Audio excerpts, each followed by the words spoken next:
On va distribuer les feuilles. J'espère que j'ai assez. On verra. Donc, chacun prend 2 feuilles cette fois-ci.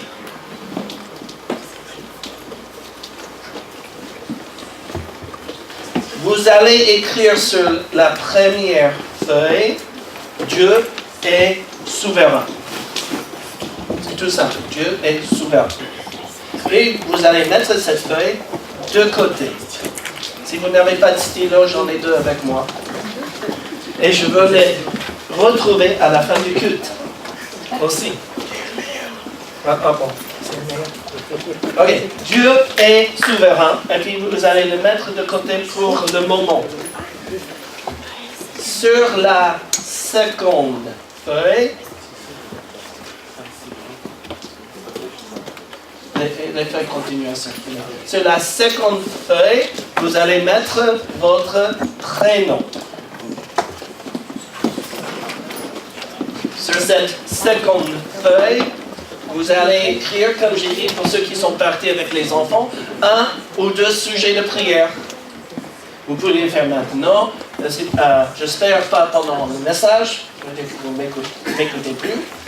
Ou après, pendant le temps de repas, pour compris.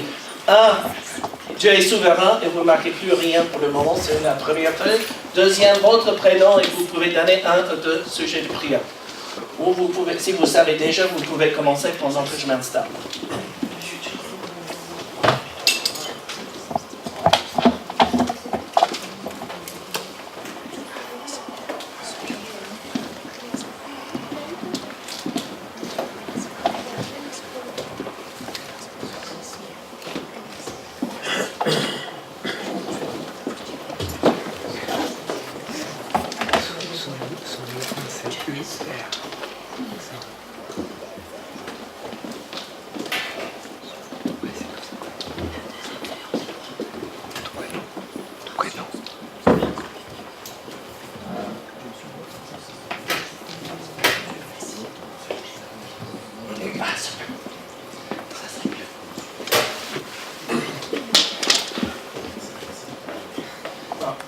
On va voir si ça...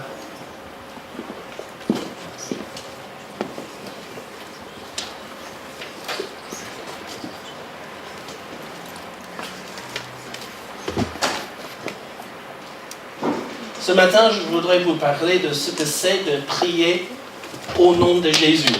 On utilise la phrase, on dit pas mal de choses, au nom de Jésus, Amen, etc. On a même chanté le nom de Jésus.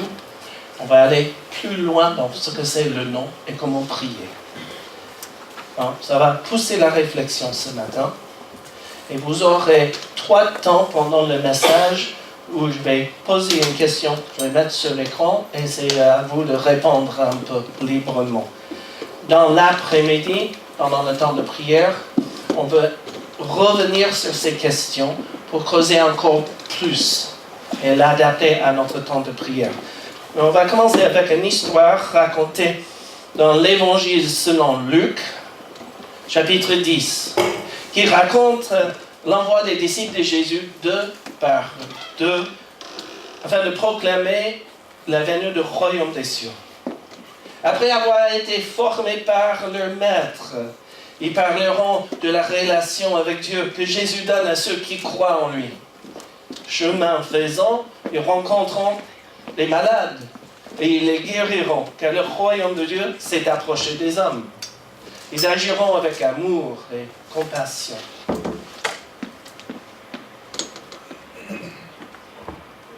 À leur retour, après cet envoi 2 par 2, pour parler du royaume de Dieu, guérir, prêcher la bonne nouvelle de Jésus, à leur retour, les disciples diront à Jésus avoir rencontré autre chose que des malades ou des gens ouverts à leur message.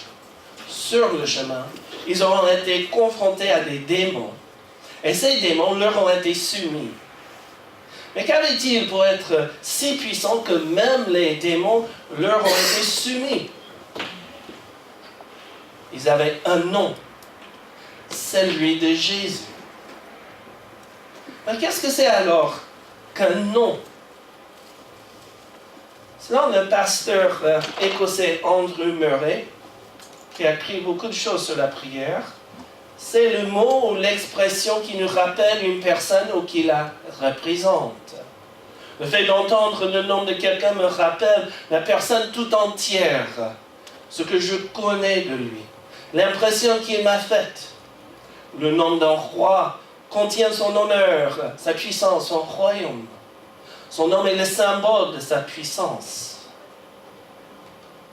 De même, chacun des noms des dieux révèle et représente une partie de la gloire de celui que personne n'a vu. Et le nom du Christ est l'expression de tout ce qu'il a fait, de tout ce qu'il est et de tout ce qu'il fait en tant que notre médiateur. Cette citation vient d'un livre en anglais qui a été traduit, écrit d'abord en 1885, mais tout ce qui s'y trouve est d'actualité.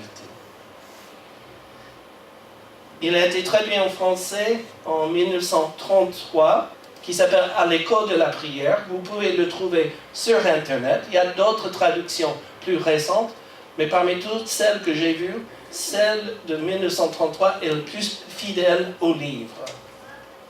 À l'école de la prière. Parmi tous les livres que j'ai lus sur la prière, et j'en ai lu, c'est pour moi la meilleure.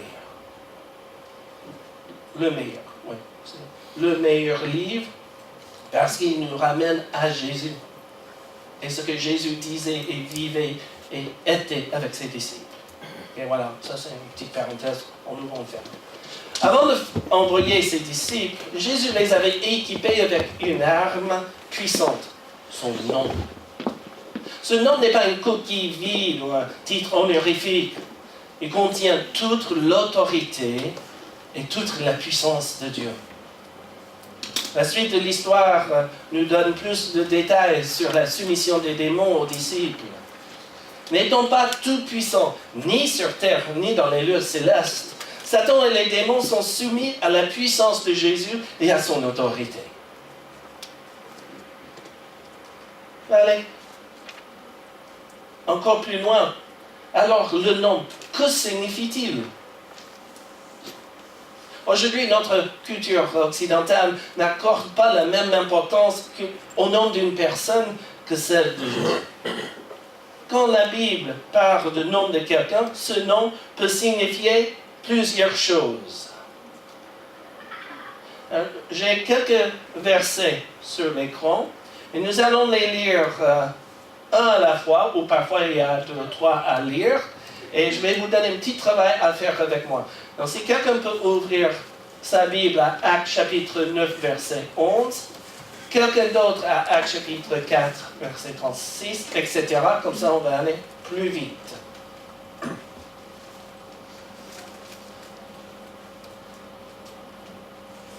Est-ce que quelqu'un a Actes chapitre 9, verset 11? À lire très fort. Et le Seigneur lui dit, lève-toi, va dans la rue qu'on appelle la droite, et cherche dans la maison de Judas un nommé Saul de Tarse. Merci. Maintenant, qu'est-ce que ce verset nous révèle sur la personne? Ce n'est pas dans la maison de Judas. Qui est mentionné? Juste Saul? Saul de Tarse. Ce qui est important, parce que le nom identifie la personne elle-même et peut également indiquer sa provenance afin de le distinguer des autres ayant le même pronom. Donc le nom signifie qui est la personne ou d'où elle vient. Actes chapitre 4, le verset 36, s'il vous plaît. Joseph, celui que les apôtres surnommaient Barnabas, ce qui signifie fils d'encouragement, un lévite originaire de Chypre, vendit un champ qu'il possédait, apporta l'argent et le déposa aux pieds des apôtres. Ok, ce verset parle de Joseph, qui est Barnabas. Certaines traductions disent Barnabé. Joseph, surnommé Barnabas, qui signifie fils d'encouragement, dit le texte. Ici, le nom ou le surnom représente ce que fait ou a fait la personne. On voit son œuvre dans son surnom. Maintenant, on va... Fallait pas voir ça. Ah, il veut venir. Voilà. Marc 3, verset 17 et Luc 9, 51 à 56. Il nous faut ces deux passages pour comprendre. Si une personne peut lire Marc 3, verset 17. Jacques, fils de Zébédée, et Jean, frère de Jacques, auquel il donna le nom de Boanerges, qui signifie fils du tonnerre. Maintenant, Luc chapitre 9, les versets 51 à 56, s'il vous plaît. Lorsque le temps où il devait être enlevé du monde approcha, Jésus prit la résolution de se rendre à Jérusalem. Il envoya devant lui des messagers qui se mirent en route et entrèrent dans un bourg des Samaritains pour lui préparer un logement. Mais on ne le reçut pas, parce qu'il se dirigeait sur Jérusalem. Les disciples, Jacques et Jean, voyant cela, dirent « Seigneur, veux-tu que nous commandions que le feu descende du ciel et les consume ?» Jésus se tourna vers eux et les réprimanda, disant « Vous ne savez de quel esprit vous êtes animés, car le Fils de l'homme est venu non pour perdre les âmes des hommes, mais pour les sauver. » Et ils allèrent dans un autre lieu. Qu'est-ce que Jésus appelle Jean et Jacques, son frère? Fils de tonnerre. Ils avaient un certain caractère, ces deux-là. Donc leur surnom révèle leur caractère, comment ils sont. Un dernier passage, Marc 3, 2, versets 10 et 11.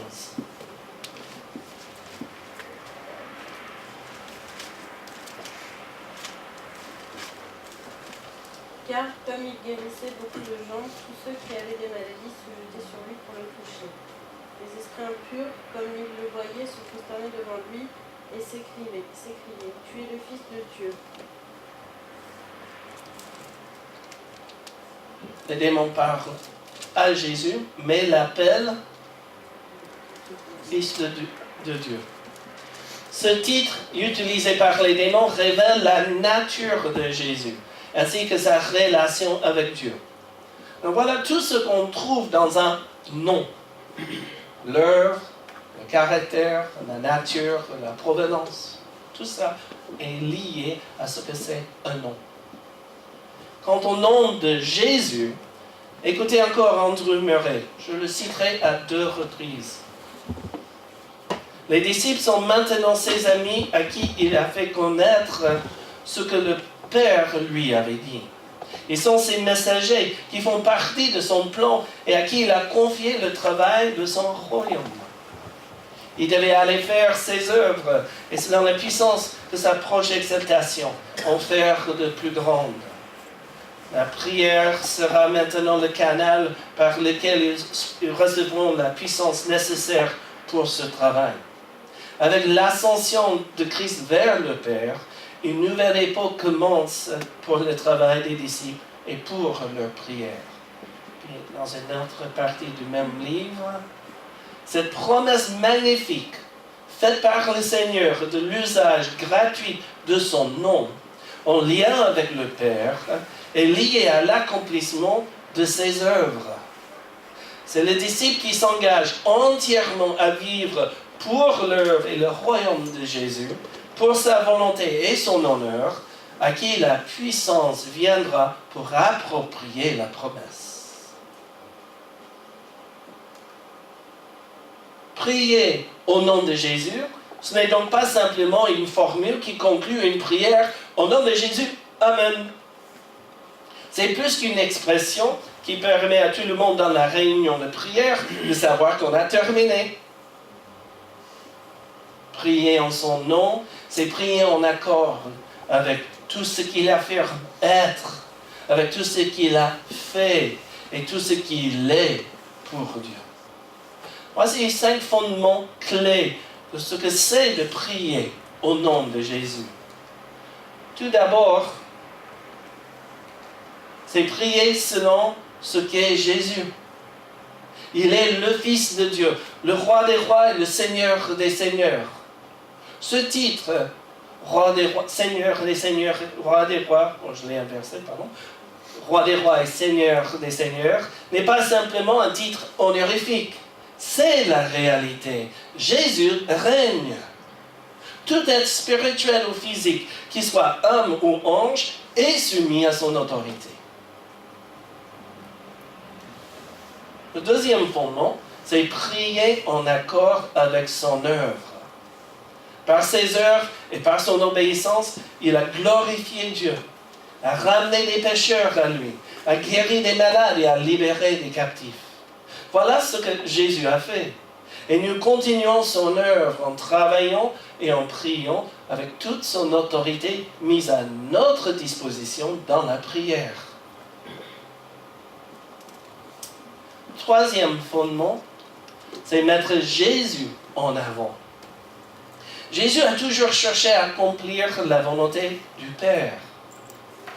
Nous devons lui dire, comme Jésus a dit au Père, « Pas ma volonté, Seigneur, mais que la tienne soit faite. » Cela signifie que nous acceptons la souveraineté de Dieu pour notre vie et nos prières. Dites-le d'une autre façon. Nous accordons à Dieu la souveraineté. Je vais répéter cette phrase. Nous accordons à Dieu la souveraineté. Et ne croyez pas que j'enseigne que Dieu n'est pas toujours souverain. Tout au contraire.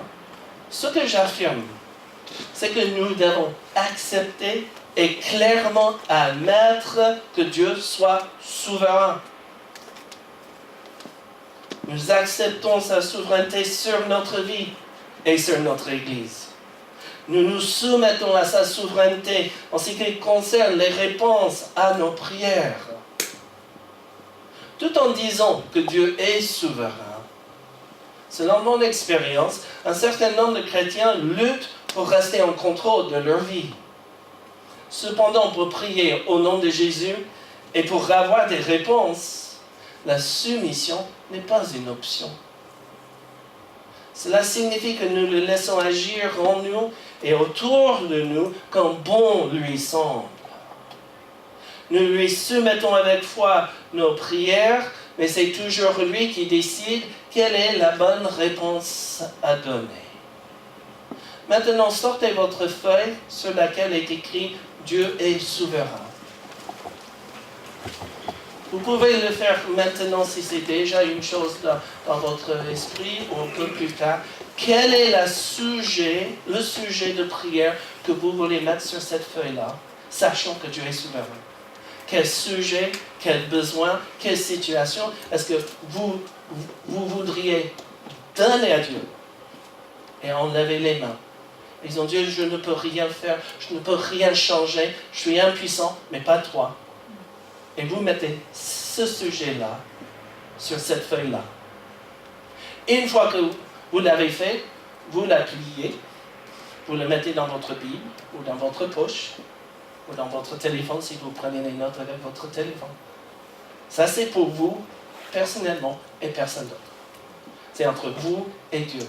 Mais c'est la façon pour nous dire, c'est toi le souverain, pas moi. Je te donne le contrôle. Je cède dans mon cœur ce qui est déjà la réalité au ciel. Donc ça, c'est que pour vous, personnellement, cet après-midi, on ne reviendrait pas là-dessus.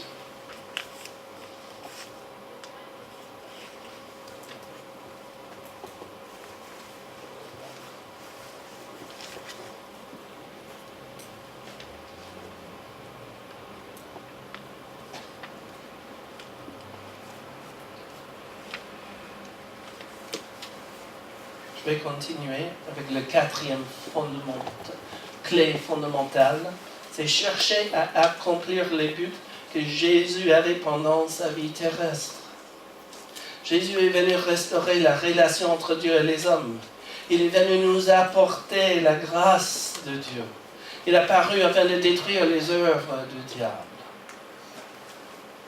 Et le cinquième que je veux vous donner ce matin, c'est fonder nos prières sur son œuvre accomplie.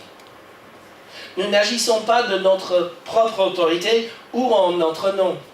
Nous ne nous attendons pas à des réponses en vertu de nos mérites ou des œuvres que nous aurions accomplies. Pour que nous soyons sauvés et que nous ayons la victoire sur nos ennemis, Jésus a dû mourir, être enseveli et être ressuscité. Ces trois choses forment un ensemble sur lequel nous basons nos prières. Voilà ces 5 clés fondamentales de ce que c'est de prier au nom de Jésus. Et maintenant, ça m'amène à vous poser une question. Nous allons lire d'abord Jean 14, versets 13 et 14, où le Seigneur Jésus dit « Tout ce que vous demanderez en mon nom, je le ferai afin que la gloire du Père soit révélée dans le Fils. Ce que vous demandez, si vous demandez quelque chose en mon nom, je le ferai. » Maintenant, la question c'est, à votre avis, comment le fait de prier au nom de Jésus influencera-t-il notre intercession? Oui, Anna. Excuse-moi, tu as été un petit peu vite. Je n'ai pas eu le temps de noter le 5e point. Voilà. Merci. Je m'excuse.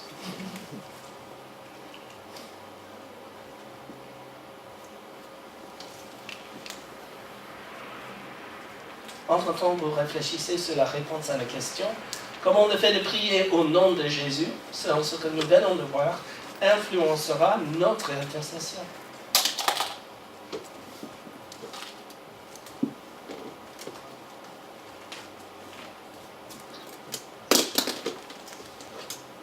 C'est bon, je peux...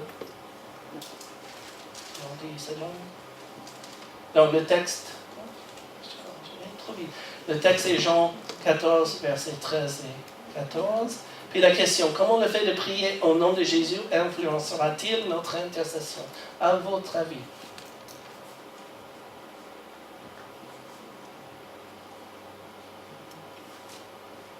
La réponse n'est pas forcément évidente ou immédiate. Donc on réfléchisse un peu. Oui, Peut-être il faut faire attention que ça ne soit pas un talisman. Oui, que ce ne soit pas un talisman, parce que Oui. je l'ai dit, Shazam, ça va arriver. C'est quelque chose de négatif, mais il ne faut pas que la prière en arrive. Tout à fait. C'est juste, c'est pas une formule magique. Voilà. Ça devrait influencer notre Plus perception. fort. Ça devrait influencer notre perception de Jésus. Selon déjà Ça devrait influencer notre perception de Jésus. Jésus à apprendre davantage de lui. C'est le premier point. Pour conformer aussi notre vie à ce qu'il est. Et ne pas prier n'importe comment, parce qu'au nom de Jésus, Ah oui, ne pas prier pour n'importe quoi et pas n'importe comment. n'importe comment. Être authentique. Ouais, Je pense qu'en fait, si on prie au nom de Jésus, on donne à Dieu toute la marge de manœuvre. On prie peut-être pour quelque chose, mais après, c'est Dieu qui fait ce qui est le meilleur pour nous et pour ceux qui nous entourent. Dans le sens de... C'est-à-dire pas demander quelque chose Enfin, voilà, nous, on pense que ça serait bien comme ça, mais Dieu, il voit les choses autrement. Et prier au nom de Jésus, c'est laisser à Dieu peut-être toute la place. Je vais dire oui et non. De dire que oui, d'abord, c'est donner la marge de manœuvre qui convient à Dieu pour répondre à la façon qu'il veut à nos prières. Je vais dire ça. Sauf que Jésus bien dit, si vous me demandez quelque chose, ça c'est assez précis, je le ferai. Donc est-ce qu'on peut aussi aller plus loin dans la demande? Je pense qu'on peut demander quelque chose de précis, mais on n'a pas forcément la réponse positive à ces prières, parce que Dieu sait mieux que nous ce qui est bon pour nous. Et du coup, il ne va pas forcément accéder à notre demande parce que c'est mauvais pour nous. Ok, en fait, on est en train de parler d'un tout autre élément de la prière. Complètement. On n'est pas en train de dire je prie selon l'heure accomplie, par exemple, pour que les pécheurs soient sauvés.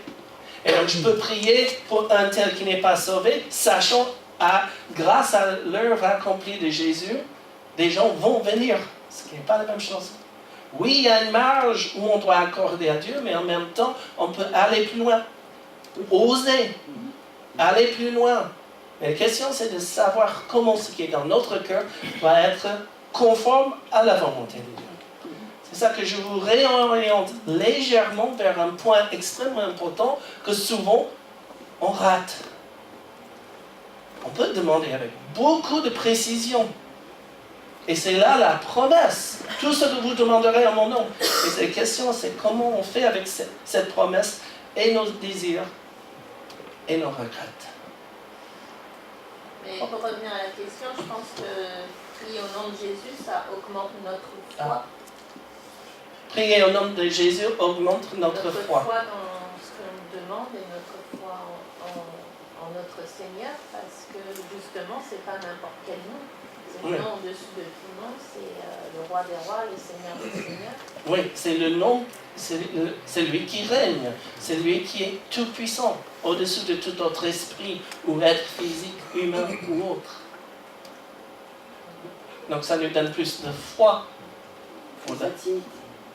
Oui, intimité, mais j'allais dire aussi hardiesse. D'aller. Vous dites, oui Seigneur, je ne sais pas trop. Non.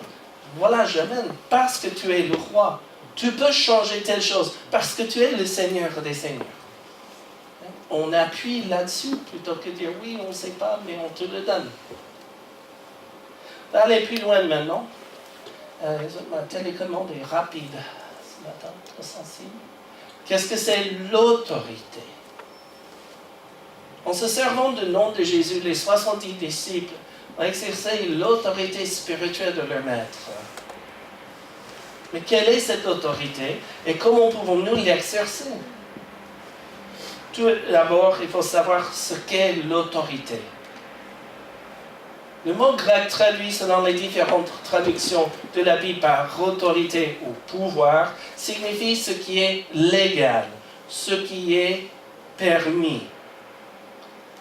Avec le temps, le sens a évolué pour signifier le droit d'agir et d'exercer le pouvoir. Donc c'est légal et j'ai le droit de le faire et je peux le faire. Mais en conformité avec Dieu. Non, non. N'interviens pas là, Arlette, parce que tu es en train déjà de changer ce que je dis. Pardon. Tu nous amènes sur une fausse piste là. Tu ne comprends plus l'autorité. D'accord. On reste avec le sens du mot d'abord, s'il te plaît. Après, on parlera de l'autorité de Dieu. Mais tu ne comprends pas l'autorité si tu mélanges tout de suite Dieu dedans. Pardon. Oh, c'est terrible, hein? Qu'est-ce que Dieu a à faire dedans? Mais tu vois, le problème, c'est qu'on dit que Dieu est autorité, mais qu'est-ce que c'est autorité? Donc, on doit comprendre le mot. Désolé, je te charrie un peu. Mais ton idée est juste, mais pour plus tard, après. Donc, l'autorité est donc d'abord la liberté et le droit d'agir. La liberté. Je peux. Je suis libre et j'ai le droit. Mais aussi, je peux, dans le sens de la capacité d'agir. Quel est l'exemple suprême de toute autorité? Dieu. Dieu. Qui est au-dessus de lui? Personne, rien. Qui est plus puissant? Qui peut l'empêcher de faire ce qu'il veut? Il a le droit incontesté de faire tout ce qu'il veut et il a la capacité d'accomplir ses desseins. L'autorité fait partie de la volonté de Dieu pour toute la création. Nous la trouvons partout, dans la société et dans l'Église. Elle fait partie de la vie. Quant au domaine spirituel, un épisode dans le ministère de l'apôtre Paul nous montre toute la puissance du nom de Jésus mise à notre disposition. Les versets 16 à 18 du chapitre 16 des Actes des Apôtres racontent la délivrance d'une jeune esclave en qui demeurait un démon et par lequel elle devinait l'avenir. Pour chasser ce démon, Paul dit: je t'ordonne. Notez à quel point ces paroles sont précises. Il est précis dans la démarche. Il n'y a pas flou ou démarche ou s'il te plaît Seigneur, est-ce que tu peux intervenir? Je t'ordonne, ça veut dire qu'il utilise l'autorité au nom de Jésus-Christ de sortir d'elle. Très précis.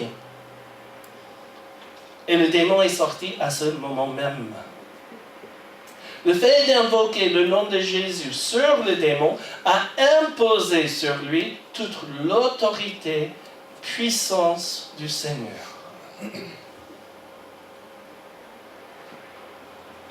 Mais il y a un problème. C'est le problème de l'insoumission. Pas chez Jésus, chez nous. Étant des disciples de Jésus, nous avons reçu le droit de prier en son nom. Étant ses ambassadeurs, nous avons le pouvoir et la capacité d'agir avec son autorité. Cependant, il me semble que vis-à-vis de l'autorité, un des plus grands problèmes vient de la volonté de rester en contrôle de notre vie ou de ce que l'on fera. Un exemple est le rapport de force entre gens, qui est très répandu dans notre société.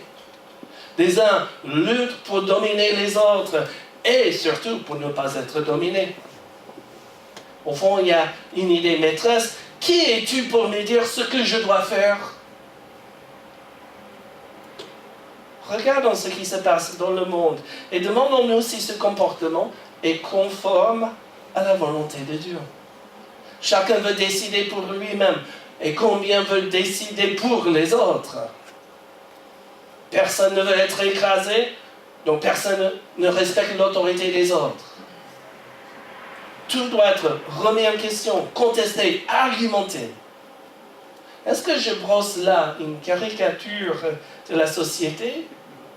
Ou est-ce qu'il y a une bonne part de réalité? Cette attitude prédomine dans la société et malheureusement, il est facile de l'amener avec nous dans l'Église. Mais d'où vient un tel comportement? Du fait que les Français sont des Latins?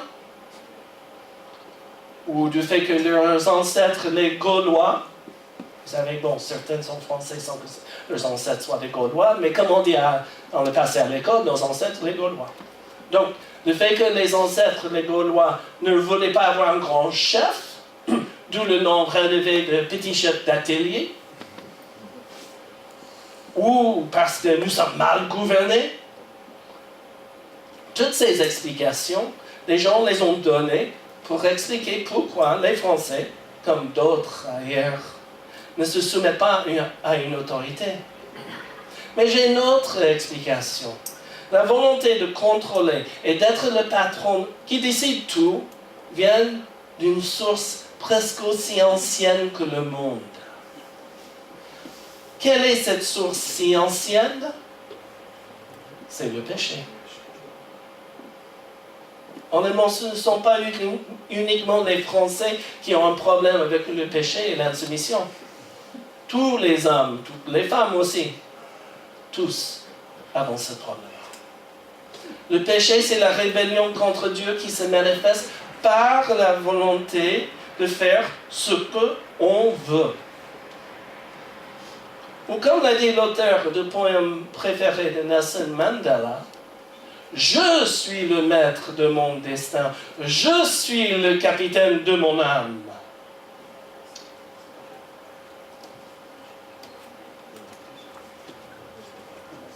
Je vous invite à ouvrir votre Bible à Matthieu chapitre 6, les versets 9 et 10. Si quelqu'un pourrait lire à haute voix. Matthieu chapitre 6, les versets 9 et 10. Nous entrons dans la prière dite le Notre Père que Jésus a donné pour nous enseigner comment prier. Voici donc comment vous devez prier. Notre Père céleste, que la sainteté de ton nom soit respectée, que ton règne vienne, que ta volonté soit faite sur la terre comme au ciel. Que ton règne vienne, que ta volonté soit faite. Vous voyez bien la phrase du poème. Maintenant, quelle est la différence fondamentale entre cette phrase du poème préféré de Mandela et les paroles de Jésus que nous venons de lire? Alors, quelle est la différence fondamentale?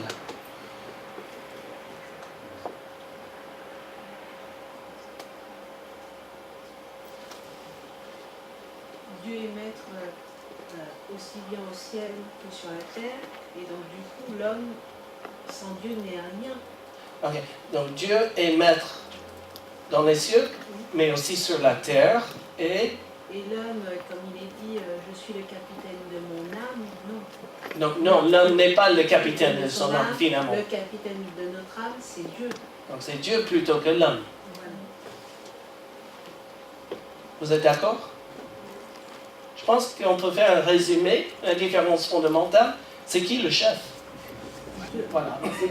C'est qui le chef? Dieu. Maintenant, une autre question.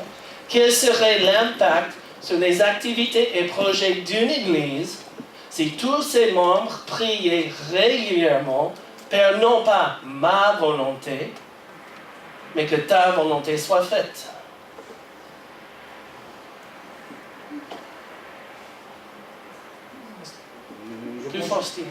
Je pense juste à ce niveau-là un problème parce qu'on peut, dans sa prière, on peut manifester sa volonté sans pourtant le savoir. Et des gens, effectivement, qui ne savent pas comment est-ce qu'il faut acheminer une prière. Donc, si on ne sait pas que dans cette phrase, ce n'est pas l'autorité de Dieu que je réclame, c'est plutôt ce que je veux moi, à ce moment-là, c'est difficile après d'avancer. Exact. Il faut qu'on se pose la question, quelle est ma volonté? Mais la deuxième question à se poser, c'est Dieu, quelle est la tienne? Mais comme on a dit plus tôt, là on peut insérer cet aspect de donner une marge à Dieu. Voilà ce qu'on prie pour, mais c'est toi qui es souverain, finalement c'est toi qui décides. Mais si on cherche d'abord cela, et si on cherche, Seigneur, au lieu de te prier, et puis on te laisse agir comme tu veux, fais-nous connaître ta volonté pour que nous prions pour elle.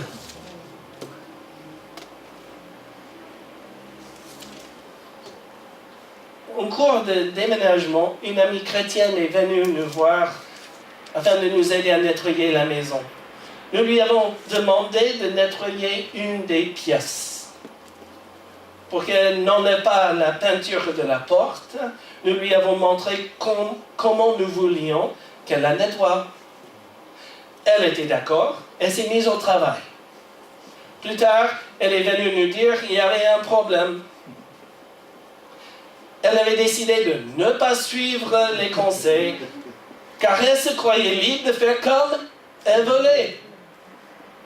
Nous sommes allés dans la pièce, et qu'est-ce que nous avons vu? Ouais, qu'elle avait enlevé la peinture de la porte. Heureusement, quand nous avons fait l'état des lieux, notre propriétaire n'a pas remarqué ce détail. Bon, elle n'a pas enlevé beaucoup, mais quand même. Bon, tout le monde peut se tromper, mais ce n'est pas la fin de l'histoire. 2 jours avant de venir chez nous, elle avait décidé de ne plus vivre dans l'insoumission à l'autorité. Avec cette histoire de porte, elle nous a dit qu'elle venait de comprendre jusqu'où peut aller l'insoumission.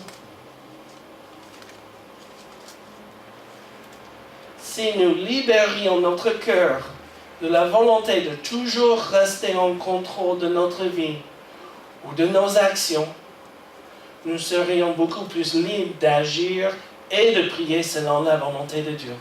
Tout commence là. Est-ce que je veux vraiment dans mon cœur que ce soit sa volonté? Par expérience, je peux vous affirmer que les activités de l'Église seront conformes à la volonté divine, car les meilleurs plans naissent dans la prière.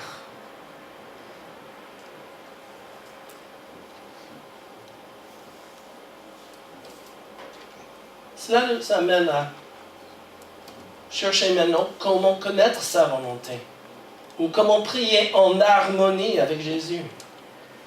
Car le fait de prier en son nom nous donne le privilège de demander beaucoup de choses. Lorsque Jésus nous dit « tout ce que vous me demanderez », le mot « tout » veut dire que l'objet de notre requête peut être quelque chose de tout petit ou de très grand, de très simple ou de très compliqué. Ceci dit, demander tout ce que nous voudrions en son nom et l'avoir impose quelques conditions. Peut-être la condition la plus importante est l'harmonisation des intérêts et des buts. Comme l'a dit J. Oswald Sanders, ancien directeur international d'une mission chrétienne, dans l'un de ses livres sur la prière, lorsque nous prions en son nom, nous offrons des prières qui pourraient appuyer et approuver. Nous devrions prier uniquement pour des choses qui s'accordent avec son nom et son caractère. Bon, ça nous amène loin avec ce mot « uniquement ». Je pense quand même qu'il y a un temps où on peut aussi prier pour ce qui est dans notre cœur et tout le reste, mais j'aime ce qu'il dit dans le sens que vraiment chercher à s'accorder avec son nom. Et son nom, c'est quoi? Sa nature, sa personne, ses œuvres, sa volonté. Si nos prières restent sans réponse, peut-être est-ce parce que ce n'est pas encore le temps de Dieu et qu'il faudrait persévérer dans la prière. Mais c'est peut-être aussi parce que nous n'avons pas harmonisé nos intérêts et nos buts avec ceux de Jésus. Jésus a parlé de cette harmonisation lorsqu'il a donné cette promesse incroyable en Matthieu chapitre 18, les versets 19 et 20. Je vous dis encore que si deux d'entre vous s'accordent sur la terre pour me demander quoi que ce soit, cela leur sera accordé par mon Père céleste. En effet, là où 2 ou 3 sont rassemblés pour mon nom, je suis au milieu d'eux. Le verbe grec traduit par s'accorder est symphonio. Littéralement, symphonio décrit l'harmonie entre des instruments. Puis ce verbe a le sens d'harmonie qui existe quand deux choses vont bien ensemble, comme des vêtements ou des couleurs. Mais aussi l'accord entre deux personnes au sujet de quelque chose. Est-ce que cela vous donne une idée du sens du mot en français? Comment on traduit en français symphonio? Oui, symphonie. Une symphonie est quelque chose d'agréable à entendre quand tous les musiciens jouent en harmonie les uns avec les autres. C'est dans cette perspective que lors d'un concert, avant de jouer, la première chose que les musiciens font est d'accorder leurs instruments les uns avec les autres. Imaginez un orchestre symphonique qui prévoit de jouer un opéra de Mozart, disons. Par malheur, une partie des musiciens décide, c'est pas le chef qui est le chef, mais nous. Et donc eux, ils décident de jouer I Can't Get No Satisfaction des Rolling Stones. Parlera-t-on d'une symphonie ou d'une cacophonie? Ah, la cacophonie, quel bruit horrible! Un pauvre chef d'orchestre qui, en levant sa baguette, n'entendra pas du Mozart, mais autre chose d'affreux. Il n'y trouvera aucune harmonie. Les deux types de musique ne s'accordent pas. On va appliquer cette harmonie à ce que vivent les églises et les chrétiens en général. Lorsqu'une église fait un repas en commun, souvent il y a deux façons de manger. Soit chacun apporte son repas tiré des sacs, soit on met tout en commun. Quelquefois, j'ai l'impression que certaines réunions de prière ressemblent un peu trop à un repas tiré des sacs. Chacun vient à la réunion avec ses requêtes personnelles, et ce qui est bien.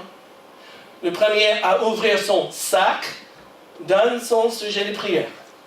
Alors, notez bien, j'ai dit que le premier ouvre son sac et non pas vide son sac.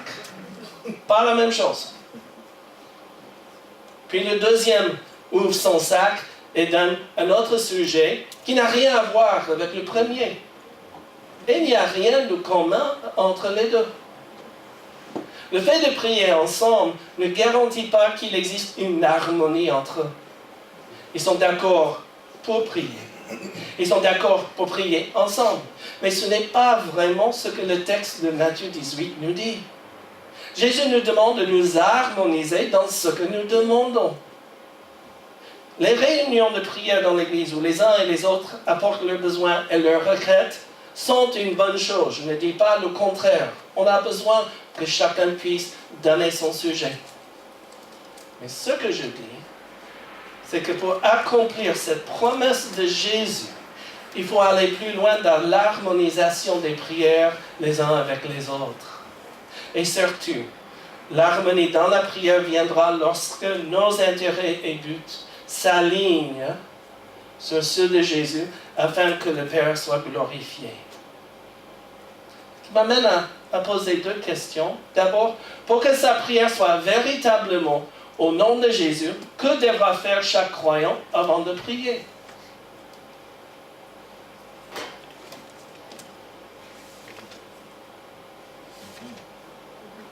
Plus fort, s'il te plaît. Non, j'ai dit très belle question. Très belle question. Voilà. Merci d'avoir approuvé. Ça fait réfléchir, n'est-ce pas? On va mettre ça de côté.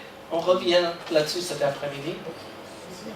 Avant de prier ensemble, maintenant on parle de réunion ou d'église tout ensemble, pas individuellement, mais en groupe. Avant de prier ensemble, quel type d'action et d'engagement nous aidera à harmoniser nos intérêts et buts?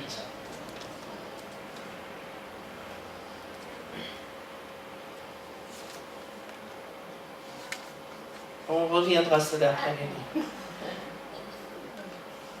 En conclusion, après la résurrection, Jésus est allé en Galilée à la rencontre des disciples. Écoutez ce qu'il avait à dire en Matthieu 28, les versets 18 à 20. Toute autorité, nous avons bien ce que c'est, n'est-ce pas? Toute autorité m'a été donnée dans le ciel et sur la terre. Allez, il n'y a pas équivoque là. C'est parce que va. Allez, faites des gens de toutes les nations des disciples, baptisez-les pour le nom du Père, du Fils et du Saint-Esprit, et enseignez-leur à garder tout ce que je vous ai commandé. Quant à moi, donc Jésus, je suis avec vous tous les jours jusqu'à la fin du monde. Intercéder au nom de Jésus, c'est donc prier selon son autorité sur tout ce qui vit et agit dans le domaine spirituel et dans le domaine physique. En parlant de la prière au nom de Jésus, nous parlons forcément de puissance. Mais cette puissance n'est pas une fin en soi. Cette puissance n'est pas le but final. Notre but véritable s'exprime en 3 mots: combat, restauration et grâce. La prière d'intercession est autant un combat pour la vie des hommes et leur destin éternel, qu'elle est un combat en faveur de ceux pour qui nous prions. Le fait d'intercéder nous fait entrer dans le combat de Dieu contre les œuvres du diable et du péché. Par la prière, nous nous élevons contre toute chose qui s'oppose à la vie avec Dieu et à la sainteté. La restauration viendra lorsque Dieu entre dans la vie de celui pour qui nous prions, apportant non seulement la vie éternelle, mais aussi sa présence, sa force et son aide. Prier pour cette restauration, c'est nous aligner sur la volonté divine et sur l'œuvre de Jésus. Cette volonté et cette œuvre ne sont-elles pas imprégnées de la grâce de Dieu, ainsi que son amour? Voir toute la grâce, la force et l'amour de Dieu à l'œuvre dans la vie d'une personne comme conséquence de nos prières, ou même comme réponse à nos prières, n'est-ce pas une grande motivation pour prier? Je vous invite juste à un moment de silence, puis je vais terminer par la prière.